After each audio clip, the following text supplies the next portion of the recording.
네, 안녕하세요. 반갑습니다. 네, 네, 안녕하세요. 네, 차장님 간단하게 소개 좀 부탁드리겠습니다. 네, 저 유한타증권 펀드 상품팀에서 근무하고 있는 황재호 차장입니다. 펀드 상품팀에서 이제 펀드 기획하는 거랑 그다음에 공모주 펀드 랩 운용 자문을 하고 있습니다. 네, 공모주 펀드에 대해서 오늘 네. 얘기를 나눠볼 건데요. 네. 공모주라는 거는 뭔가요? 공모주는 이제 비상장 주식을 이제 코스피나 코스닥 시장에 신규 상장하는 주식을 말합니다. 네, 최근에 이제 굉장히 많이 인기가 높아지고 있는데요. 음, 그 신규 상장하는 게 이제 보통 기업 공개라고 하는데 이제 네, 기존에는 오너나 아니면 초기 투자자들만 갖고 있던 거를 기업 공개를 통해서 일반 투자자들이나 기관들한테 공개하는 것을 의미합니다. 네. 이를 통해서 자금을 모아가지고 그 기업이 성장하는 데 사용하게 되죠. 원래는 비상장돼 있던 주식이 상장되는 과정이라고 보면 되겠네요. 네, 네, 맞습니다. 네. 일반 주식이랑 좀 차이가 있나요? 일반 주식들은 가격이 결정되어 있지만 비상장 주식은 요번에 상장하면서 가격이 결정되거든요. 네. 그래서 그 가격이 결정될 때 일반 주식보다는 좀 더 싸게 결정이 돼서 아, 뭐 항상 그런 건 아니지만 좀 네, 할인해서 발행이 되기 때문에 네. 좀 가격 경쟁력이 있다고 볼 수 있습니다. 아, 처음에는 좀 약간 보수적인 가격으로 처음에 시작을 하나 봐요. 예, 예를 들어서 이제 상장을 준비하는 A 기업이 있고 네, 이제 비슷한 사업을 하고 비슷하게 돈을 버는 B 기업과 C 기업이 있으면 네, 근데 B 기업, C 기업은 지금 거래가 되고 있는 상장 주식이라고 치면 음, 사람들은 그냥 B랑 C를 사겠죠. 네. A는 잘 모르니까요. 그죠, 신규 그죠. 상장하는 거는. 근데 이제 신규 상장 종목 입장에서 우리 거 좀 잘 봐주세요. 이런 입장을 나오니까 아무래도 B 기업, C 음. 기업이 한 시가총액 1,000억이다. 그러면 얘는 네네. 한뭐 800억이나 900억 이렇게 좀 할인해서 발행합니다. 아, 네. 청약이랑은 되게 비슷한 것 같습니다. 예, 아파트 청약도 어떻게 보면 주변에 아파트 시세들보다 좀 저렴하게 나오니까 네. 이제 사람들이 좋아하는 건데 맞아요. 예, 공모주도 비슷합니다. 아, 예. 근데 작년부터 공모주 얘기가 나온 지 지금 좀 어느 정도 시간은 그 바이오팜도 네. 작년 얘기고 네. 그죠? 기간이 좀 흐른 것 같아요. 네. 지금도 여전히 뜨겁나요? 아주 뜨거웠고 그다음에 네. SKIT가 최근에 5월 11일 날 상장을 했었는데 네, 그때 네. 역대 최대 규모로 돈이 모였어요. 85조 모였었는데 사실 SKIT를 하면서 네. 사람들이 또 기대를 또 SK 바이오사이언스처럼 따상이 될 거다 이렇게 했는데 결론적으로 안 됐어요. 어떻게 됐나요? 첫날에 더블로 가는 듯 하다가 그냥 확 밀려버리면서 아. 뭐 공모가 대비해서는 그 플러스는 맞는데 네네. 기대했던 거는 훨씬 더 높았으니까 사람들이 아. 막 비아냥거리고 막 놀리고 네네. 그러는데 사실 그래도 그냥 팔아도 공모가 대비해서는 꽤 높은 수익이거든요. 그쵸. 요즘 같은 시대에. 예, 그냥 잠깐 투자해가지고 네. 한 첫날 같은 경우가 제 기억엔 한 플러스 47% 정도였는데 네. 그거 갖고도 사람들 막 욕하고 그러는데 사실 괜찮은 투자인 아, 거죠. 그죠. 아, 그리고 이제 카카오 시리즈들의 네. 상장도 이제 앞두고 있다고 하던데. 예, 이제 카카오페이랑 네. 카카오뱅크가 상장을 이제 예비 심사 청구라고 네. 우리 이제 상장하겠다 이렇게 청구를 넣었고요. 4월 달에 넣었으니까 지금 뭐 늦어도 한 8월, 9월 이때쯤에 상장을 할 것 같고 네. 그다음에 원래 올해 초에는 이제 카카오페이, 뱅크 그다음에 카카오 페이지가 페이지. 상장한다는 얘기가 있었는데 네. 카카오 페이지가 그 카카오 M이랑 합병을 했습니다. 아. 그래서 카카오 엔터가 됐는데 네. 사실 뭐 웹툰 뭐 이런 게 다 카카오 페이지고 그쵸. 뭐 엔터테인먼트 네. 굉장히 확장성이 크고 글로벌로 굉장히 클 수 있는 사업이기 때문에 그쵸. 이 종목 같은 경우는 내년쯤 아. 상장이 될 것 같아요. 카카오 엔터요. 예, 카카오 엔터는 내년쯤 될 것 같고 또 이제 이렇게 대형 종목들 같은 경우는 좀 어느 정도 시기에 분산이 돼서 네. 나갑니다. 네. 아무래도 기관이나 개인들이나 다 자금이 그렇게 무한정으로 있는 건 아니기 때문에 카카오페이, 카카오뱅크, 그 다음에 또 이제 게임 회사인 그 크래프톤이 있습니다. 아, 옛날에 블루홀. 예, 예, 맞아요. 그죠. 예. 배틀그라운드로 유명한 게임 회사인데 네. 지금 요 세 군데가 비슷한 시기에 예비심사 청구가 아. 들어가 있기 때문에 지금 서로 눈치 보면서 이제 할 건데 네. 뭐 어느 게 먼저 나오든지 정말 큰 규모로 나올 걸로 예상됩니다. 그리고 그 2차 전지 아, LG 화학에 네. 대해서 굉장히 이슈가 많이 됐었잖아요. 작년에 굉장히 이슈가 많이 네네. 됐던 그 LG 에너지 솔루션이 있는데 네. 사실 지금 뭐 올해 역대 최대 규모가 공모주가 역대 최대 규모가 될 거다 이렇게 얘기하는데 네. 2010년도가 그 당시가 삼성생명, 하나생명 상장했었는데 네. 그때가 한 10조 정도 됐었고요. 아, LG 에너지 솔루션이 상장하면 얘는 지금 예상되는 게 한 시총 50조만 생각하더라도 공모 규모는 한 10조 정도 될 걸로 네. 보거든요. 그럼 걔 하나만으로도 역대 최대 수준이 되니까 아, 연말쯤 아니면 내년 초 이 정도에 상장하지 않을까 기대를 하고 음. 있습니다. 내년까지도 그 진짜 대여들이 계속 네. 줄 서서 기다리고 있네요. 예, 보니까 얼마 전에 또 기사에 이제 카카오 모빌리티 네, 이제 네. 그 카카오 택시 하는 카카오 모빌리티도 국내 상장 얘기 나오고 있고요. 네. 아니 이게 공모주가 네. 올해만 이렇게 많은 건지 아니면 원래 이렇게 계속 많았는지 그게 되게 궁금한데요. 올해 이렇게 많습니다. 저도 아, 그래요. 설마 이렇게 많이 나오겠어 했는데 계속 나오는데 네. 사실 시장도 좋고 음. 공모주 전체적으로 분위기가 좋으니까 네. 이때하고 많이 나오는 경향은 있습니다. 아파트도 그렇잖아요. 네, 되게 맞아요. 아파트 열기가 뜨거워지면은 네. 분양이 계속 나오니까 분양 네. 공모가 그런 것처럼. 그 아. 표 한번 보시면요. 네네. 2021년도에 SK 바이오사이언스, SK 테크놀로지 이미 네. 한 거 말고도 카카오 계열사들, 현대 계열사들, 네. 뭐 HK 이노엔은 그거예요. 컨디션. 아, 뭐 크래프톤도 요새 게임즈 약간 좀 부진하지만 그래도 크래프톤은 실적이 잘 나오고 해외에서 매출이 굉장히 잘 나오고 있기 때문에 네네. 다 기대되는데 지금 보면 2021년도는 바글바글한데 네. 2020년도도 굉장했어요. SK 바이오팜, 빅히트, 빅히트. 카카오 게임즈 여기 굉장했었는데 그런데 2019년, 2018년도를 보시면 애경산업이랑 롯데리츠밖에 없네요. 없었죠.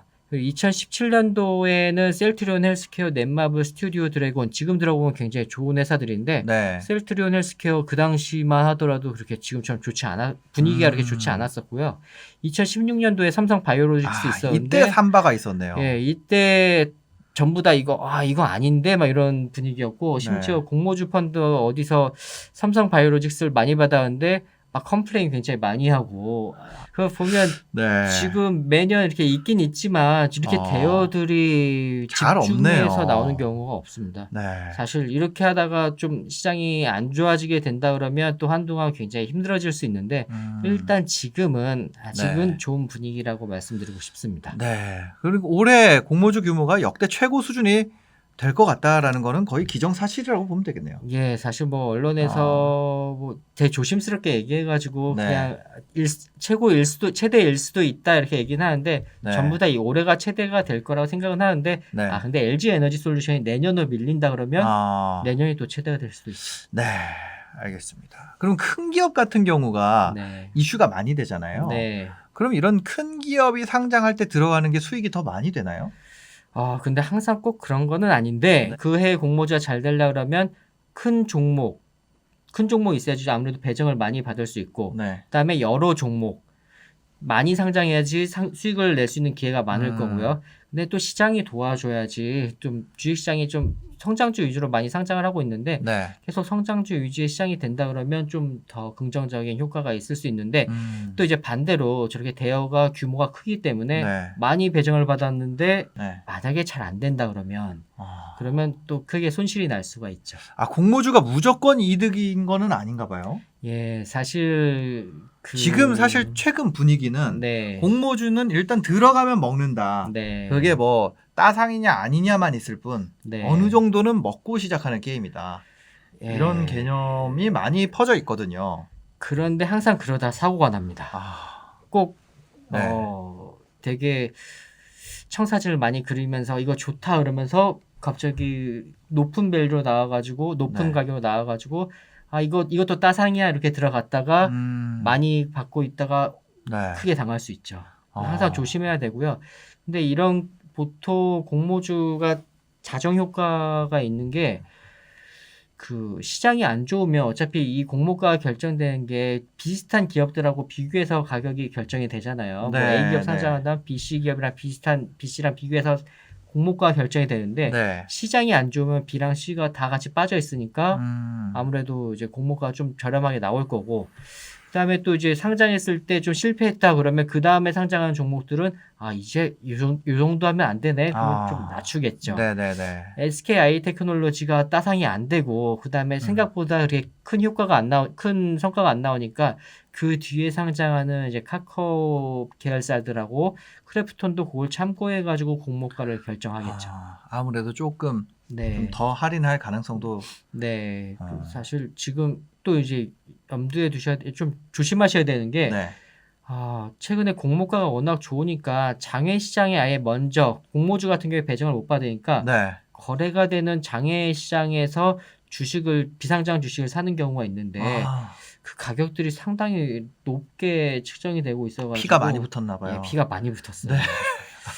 예, 뭐 크래프톤 같은 네. 경우도 지금 굉장히 높은 가격이고 예, 카카오뱅크도 지금 굉장하고 너무 과열을 보이고 있는 것 같다. 예, 그래서 무조건 먹는다라고 네. 보시면 위험할 것 같아요. 저희가 대부분 이제 성과에 대해서 평가를 할 때 주식시장에서는 코스피 대비 많이 평가를 하잖아요. 네, 네. 실제로 공모주랑 코스피랑 비교를 해보면 어떨까요? 한번 표를 한번 볼게요. 네. 이게 연도별로 해가지고 코스피 첫날부터 종가 이제 마지막 날 단순히 그냥 수익률을 뽑은 건데요. 네. 예를 들어서 뭐 2002년에 같은 경우에 마이너스 9.5%라면 이제 2002년 1월 1일부터 말일의 그 성과예요. 네. 1년 동안 주식시장이 마이너스 9.5%가 됐다는 얘기고요. 근데 2008년도 이제 글로벌 금융위기 때인데 이때 시장은 마이너스 40.7%로 엄청나게 떨어졌죠. 네. 근데 그때도 공모주 같은 경우는 공모주는 이 수익률 좀 단순 수익률이긴 한데 그냥 공모가로 받은 다음에 상장일 종가에 매도했을 예, 때 상장일 종가에 그냥 기계적으로 매도했을 때 기준인데요. 그렇게 보면 글로벌 금융위기로 시장이 굉장히 안 좋았을 때도 공모주 같은 경우는 8.7% 정도 성과가 세상에. 났고요. 이거는 그러면 뭐라 그래야지? 공모 주식의 시가총액에 따라서 가중평균한 건가요? 그 수익률을? 단순 평균 수익률이라서 조금 약간 예. 그냥 참고용 정도만 보시면 되고요. 네네네. 사실 또 이 표의 또 맹점이 큰 종목 같은 경우 배정 많이 받잖아요. 네네. 작은 종목에서 수익률 아무리 좋아봤자 큰 종목 많이 받았는데 수익률 안 좋으면 다 필요 없거든요. 그러니까 항상 큰 종목 더 조심해야 되고요. 네네. 그 다음에 이제 보면 유럽 재정위기 때도 시장이 마이너스 11% 떨어졌을 때도 네. 공모주는 19.1% 정도 성과 났고요. 2018년도 이제 미국 금리 인상이 있어가지고 마이너스 17.3% 네네네. 났을 때도 공모주는 21.6%. 이건 아까 그 말씀드린 그 자정 효과 덕분인데요. 네네. 아무래도 시장이 빠지면 그 비교 기업들이 같이 주가가 빠지고 그리고 이제 상장하는 기업 입장에서는 아무래도 성공해야 되니까 할인해서 상장하기 때문에 네네. 그 부분 덕분에 공모주는 이렇게 좀 어느 정도 안정적인 성과가 나오고 있다고 보시면 될 것 같습니다. 네. 하지만 공모주도 주식이고 투자 상품이기 때문에 예상과 다르게 상장 이후에 공모가 하회하는 경우도 있고, 네. 그죠? 매매하기에 따라서 손실이 발생할 수 있다는 점은 예. 꼭 주의하셔야 될 것 같습니다. 꼭 주의해야겠습니다. 네네네.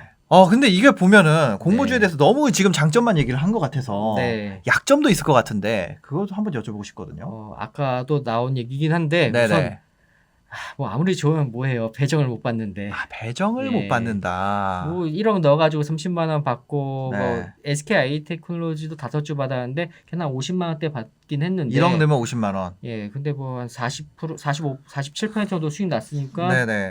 그냥 인건비 정도 나온 거죠. 네, 한 20 얼마 번 거네요. 네, 많이 번 겁니다. 그것도. 네. 사실 많이 번 건데 네네. 그래도 기대보다는 안 나온 거죠.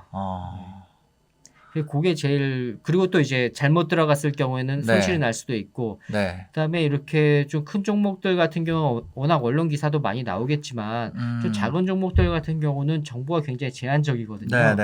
물론 요새는 굉장히 훌륭한 유튜버들이나 블로거들이 있어가지고 상장하는 공모주들에 대해서 굉장히 열심히 정보들을 많이 제공해주고 있는데, 사실 일반 개인 입장에서 그 개별 종목 하나하나 다 보면서 투자하는 게 쉽지 않거든요. 그죠. 일단 경쟁률이 너무 높다는 거. 이게 가장 큰 단점이겠네요. 경쟁률이 너무 높다는 거. 그러면 1억에 30만 원씩 받는다 그러면 한 3천만 원 받으려면 100억 정도 있어야 돼요. 그렇죠. 그렇죠. 네. 3천. 그리고 경쟁률을 생각하면 따상을 해도 크게 먹는 건 아니네요. 그죠? 네. 사실 그렇죠. 얼마 안 돼요. 네. 이게 쉽지는 않네요. 공모주를 좀 쉽게 하는 방법은 있습니까? 돈이 많으면 되나요?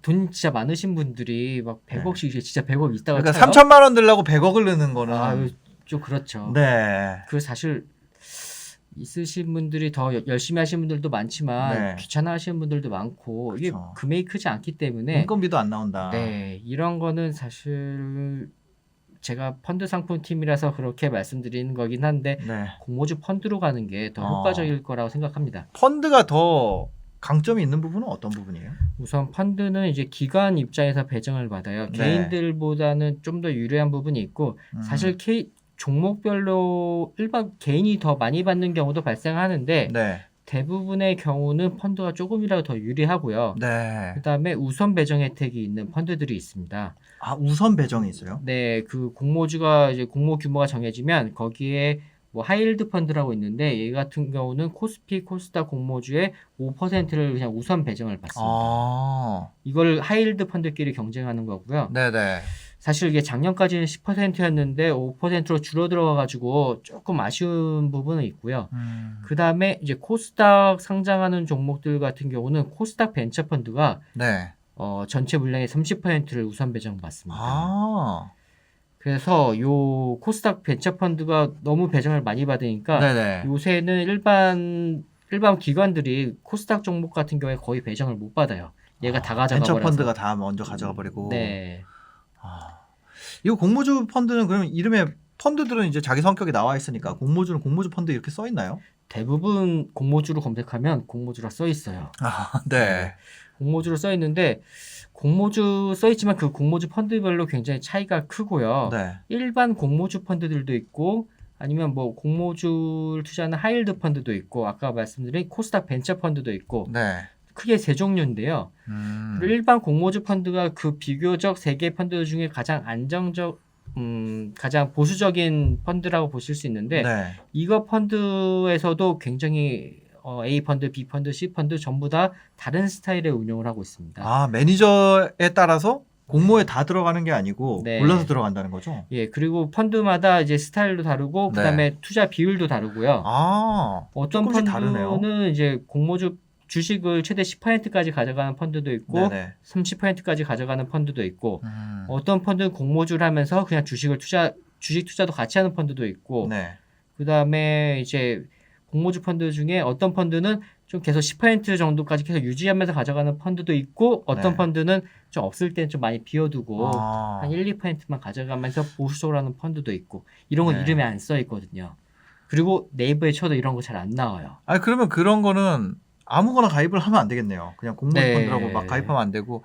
아까 일단 얘기해 주셨던 게 우선 배정 혜택이 있는 펀드들이 있다고 네. 세 종류를 얘기해 주셨고 그다음에 이제 운영적인 측면 네. 이런 게 있는데 아까 그게 뭐였죠? 일반 펀드가 있고 일반 하이힐드가 공모주 펀드, 일반 공모주 펀드, 네. 하이힐드 펀드, 코스닥 벤처 펀드가 있는데요. 네네네. 우선 일반 공모주 펀드는 대체로 한 주식 비중이 10% 미만인 경우가 많아요. 그래서 그럼 나머지 뭘로 채워져 있나요? 국공채로 채워져 있습니다. 굉장히 보수적으로 운영을 하고 네. 공모주에 참가해가지고 투자를 하는데 아까 공모주 수익률이 굉장히 높다고 했었는데 네. 제가 뭐 코스피에 대비해서 높다고 그랬는데 얘도 배정을 뭐 100% 이렇게 받는 게 아니기 때문에 네네네. 얘도 참가해서 일부만 받아오는 거기 때문에 얘 같은 경우는 기대 수익을 뭐 10% 20% 이렇게 볼 상품은 아니고요. 네. 그냥 뭐 잘 안 나올 때는 1, 2% 나올 때도 있고 뭐 좀 잘 나오면 뭐 5% 6% 나올 때도 있는 겁니다. 일반 공모 펀드 같은 경우에는 한 5% 많이 나오면 네. 5% 정도 나오고 네. 잘 안 나올 때는 1, 2%도 나오고 뭐 마이너스 나올 수도 있고요. 네네 마이너스도 나올 수 있고 네. 어떻게 보면은 크게 막 메리트 있는 수익률이라는 느낌은 안 들긴 하거든요. 그런데 이게 여기에 이 수익률의 메리트는 비과세 수익이라는 부분이 굉장히 큽니다. 아, 비과세 수익이에요? 예, 이게 공모주도 주식이기 때문에 네. 우리나라 뭐 나중에 이제 세금이 좀 바뀔 거긴 한데 네. 현재 기준으로 했을 때는 주식 매매 차익은 과세 대상이 아니기 때문에 그 수익의 온전한 수익이기 때문에 네. 만약에 은행 예금 같은 경우에 뭐 1% 수익이 난다고 하더라도 15.4% 일반과세 당하면 그쵸. 0.846이고 네네. 거기다 만약에 세금이 더 높아지신 종합과세, 네. 금융소득 종합과세 요새 굉장히 좀 낮아져가지고 2천만 원인가요? 예, 네. 웬만하면 아니 좀 부유하신 분들은 다 네네네. 걸리는데 네. 그런 분들 같은 경우는 세율이 막 많게는 거의 절반 가까이 뺏기는 경우도 있거든요. 거기다가 너무 높아지면 그쵸. 종소세 비율로 그냥 떼가니까. 네. 네. 거기다 건강보험료까지 받게 되면 네. 아파요. 실제 수익이 얼마 안 되는데 이 펀드 같은 경우는 거의 90%가 국공채고 네. 그다음에 아까 공모주가 뭐 한 거의 20년치 제가 아까 데이터 보여드렸는데 네. 공모주가 손실이 날 수는 있지만 그래도 기초 자산으로서 좀 안정적인 모습을 보이기 때문에 네. 이 일반 공모주 펀드 같은 경우 좀 안정적인 투자를 원한다. 이런 분들한테는 충분히 메리트가 될 수 있을 것 같습니다. 네. 하이힐드 펀드 같은 경우는 어떤가요? 하이힐드 펀드는 45% 이상이 네. 트리플 B 플러스 이하의 채권이 편입되고요. 아, 회사채가 많이 들어가 있는 예, 펀드. 회사채를 이 하이힐드 채권을 좀 네. 육성하기 위해서 이렇게 메리트를 준 건데요. 네네. 그걸 편입하면 코스피, 코스닥 공모주에서 5% 우선 배정 혜택이 있습니다. 네. 그래서 사실 코스닥 벤처 펀드는 코스닥만 우선 배정 혜택이 있는 거에 비해서 하이힐드 펀드는 코스피, 코스닥 전부 다 우선 배정 혜택이 네네네. 있어가지고 지금 아까 제가 뭐 SK 계열사들이나 카카오 계열사들, 크래프톤 네. 다 코스피에 상장할 예정이거든요. 그러면 하이힐드 펀드는 충분히 메리트가 될 수 있겠죠. 네. 하이힐드 펀드들끼리 경쟁해서 가져가는 건데 잠깐 예를 들면 네. 공모 규모가 1조라고 치면 네. 1조라고 했을 때. 1조라고 할 때 5%면 500억을 네. 하이힐드 펀드들한테 주는 거예요. 그러네요. 그럼 하이힐드 펀드들이 전부 다 한 5조 정도 있다고 치면 네. 그냥 사이좋게 나눠 가진다 치면 500억을 5조가 가져가니까 네. 1% 정도 받아가는 거잖아요. 네네. 물론 차이는 굉장히 크게 나타날 거지만 그냥 이해하기 쉽게 그렇게 생각해 보면 네. 아까 그 SK 바이오사이언스가 1조 5천억 조금 안 됐었고 네. SK IT가 한 2조 2천억 정도 됐으니까 네. 그거 같은 경우에 배정률이 SK 바이오사이언스가 1억 넣었을 때 30만 원이었으니까 0.3%였고 네. SK IT가 0.5%였는데 그거에 비하면 확실히 더 받아갈 수 있는 혜택이 있는 거죠. 배정 확률은 더 높네요. 가능성은 높은 건데 네네. 사실 또 하이힐드 펀드가 규모가 커지고 인기가 많아지면 좀 배정을 덜 받게 되고요. 네. 이번에 SKIT 같은 경우도 분명 하이힐드 펀드마다 차이가 굉장히 많이 났었어요. 네. 그래서 좀 약간 과열 모습은 보이지만 그래도 하이힐드 펀드도 잘 받는 펀드들은 굉장히 많이 네. 받아가지고 좀 괜찮은 성과가 나오기도 하고 있습니다. 코스닥 벤처 펀드 같은 경우는 코스닥 상장하는 거 노려볼 때는 굉장히 굉장히 큰 메리트가 있죠. 30%를 우선 배정이니까. 예, 근데 예를 들어서 이제 SK 바이오사이언스 이런 종목들은 워낙 크니까 그런 건 네. 차치하고 예를 들어서 뭐 네오 이뮨텍이라는 종목이 최근에 있었는데요. 네.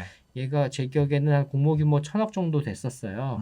그러면 실제 개인 투자자들은 가져가는 비중이 굉장히 낮았는데 네. 요번에 코스닥 벤처 펀드들 같은 경우는 좀 잘 받는 펀드들이 1% 이상씩 받았거든요. 네네. 그렇게 따지면 경쟁률 100대 1인 거거든요. 아. 그럼 네오 이뮨텍 정확히 제 기억이 안 나는데 1000대 1은 충분히 넘었었거든요. 그럼 1000대 1과 100대 1의 싸움에 10배는 더 가는 거죠.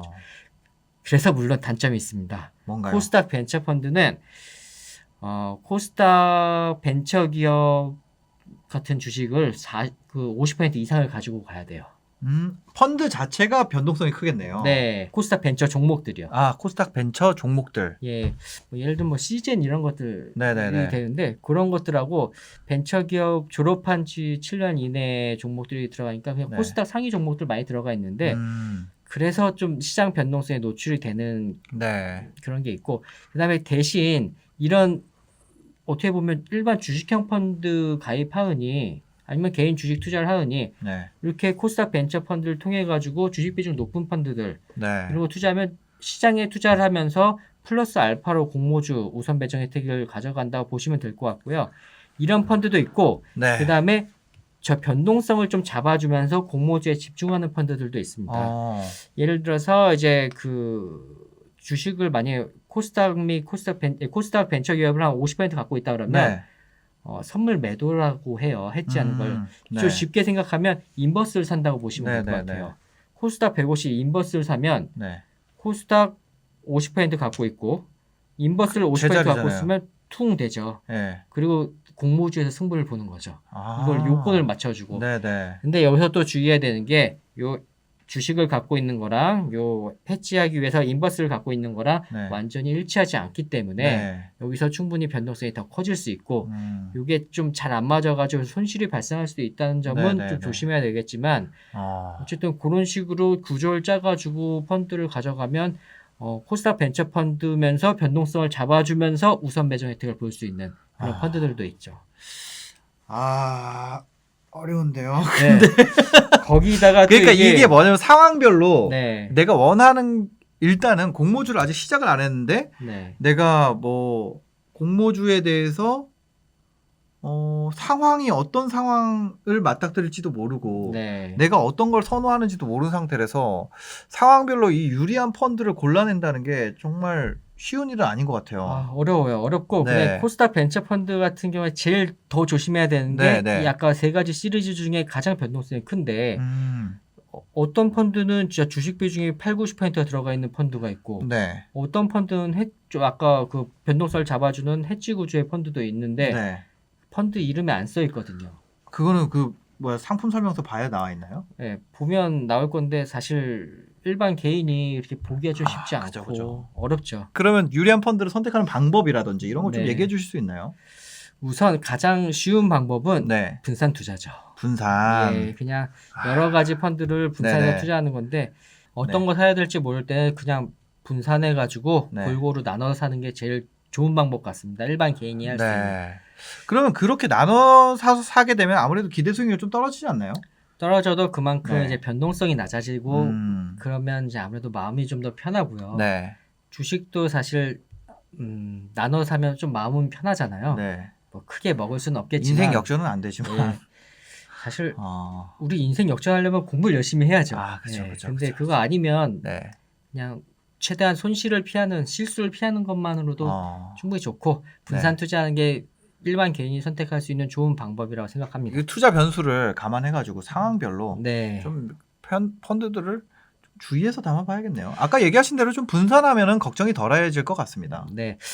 근데 조금 더 나아간다 그러면 네. 사실 시장을 예측하는 건 굉장히 어렵지만 네. 공모주 같은 경우는 어느 정도 예상은 할 수 있거든요. 어떻게요? 그 대충 분위기라는 게 있거든요. 아까 언제 뭐가 상장할 것 같다 이런 게 있잖아요. 네, 상장 일정이 있죠. 얘들도 이제 성공을 하기 위해서 언론에서 네. 뭐 이제 흘려요. 네, 네. 우리 이제 한 8월, 9월쯤엔 상장을 할 거야 이런 식으로 흘리기 때문에 그 만약에 코스피 대여가 있다 그러면 좀 네. 하이힐드 펀드 비중을 늘린다든지 아니면 코스닥 좋은 종목 있다 그러면 네, 코스닥 네, 벤처 네, 펀드 네. 그런 식으로 좀 조절하고 그다음에 시장이 좀 과열돼 있다 네. 주식 시장이 과열돼 있다 그러면 코스닥 벤처 펀드 같은 경우는 아무래도 변동성이 크니까 이것보다는 네. 일반 공모주 펀드를 좀 가져가고 좀 비중 조절하면서 가져간다 그러면 좀 더 네. 좋은 성과 안정적이고 좋은 성과가 기대되지 않을까 싶습니다. 네. 앞에 이제 일정들이 잡혀 있고 일정마다 이게 코스닥 상장하는지 코스피 상장하는지 이게 하이힐드가 유리한지 아니면 뭐 코스닥 벤처가 유리한지 이런 것들을 좀 누군가 전문가가 네. 대신해서 알아서 해준다면 얼마나 네. 좋을지.